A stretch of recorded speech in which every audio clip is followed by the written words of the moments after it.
If you still have not done your taxes like me, I understand there's nothing like finding out you're being audited by the IRS. I imagine that sends a chill down the spine.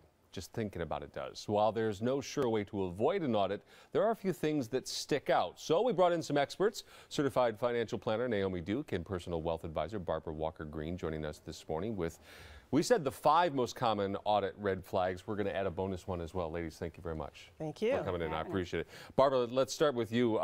The too many zeros in the numbers. Right? Too many zeros. What a lot of people do is they round. So many people round to the nearest thousand. So they have 2,000 as one expense, 5,000 is another.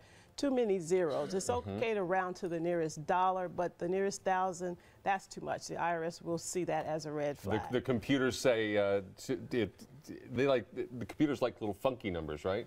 A 1, a here, a 3, exactly. A 7, a 5, a 2, right? Looks like you pulled it out of the sky if you just have all the zeros. I like that. Naomi, large fluctuations in your deductions. Do you mean by 1 year you go big, next year you go small on some things? Yeah, that's exactly right. I think what people don't realize is they're so worried about auditing being a hot topic that they focus on a hot topic, when in reality the IRS is mostly pattern-based. So if I have consistent income or consistent deductions year after year after year, and then all of a sudden I have this large charitable deduction or I have this large medical deduction, then that's a pretty big difference from the first year, so that'll be a red flag. So their algorithms are looking for consistency. Consistency, fair enough.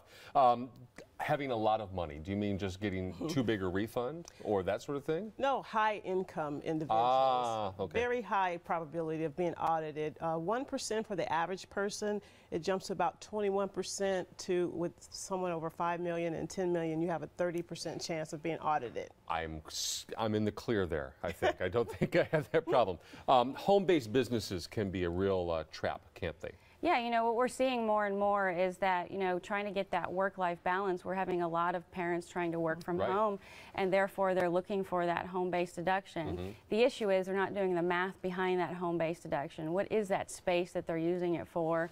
What is the percentage of that space, and deducting it appropriately? They're just kind of guessing at these things, and a large home-based deduction will send off that flag for the There auditor. are certain formulas that help you determine Absolutely. how much are using this Square computer, footage this versus, space. Yes, exactly. Also, auto deductions, right? Auto deductions is a big one. I think that it's pretty safe to say, unless you specifically bought a car that you're never going to use unless you are only using it for that job, it's a very difficult deduction to have that doesn't get flagged by the IRS. And typically that's because we're not so conditioned to be writing down every time we get in the car mileage-wise and making sure that we back that up. I made that mistake once, and it was just like a rabbit hole. I backed myself out of there. So even the most organized individuals get into that Not going to go that way. So just stupid mistakes. Just stupid mistakes. Dotted I's and crossed T's that are wrong, right? A lot of times what people do is they'll put their social security number down wrong, spell their names incorrectly. Little mistakes like that will raise a red flag. So you definitely want to be careful, especially when you're using like TurboTax or those automated tax systems. A lot of times it's very easy to make a typo. So I prefer, if someone's doing it that way, to really check your work, because you know, when you handwrite your name, you probably won't spell it wrong, but you could easily type your name wrong into a computer. She's talking to me. Yes. She's talking to me directly.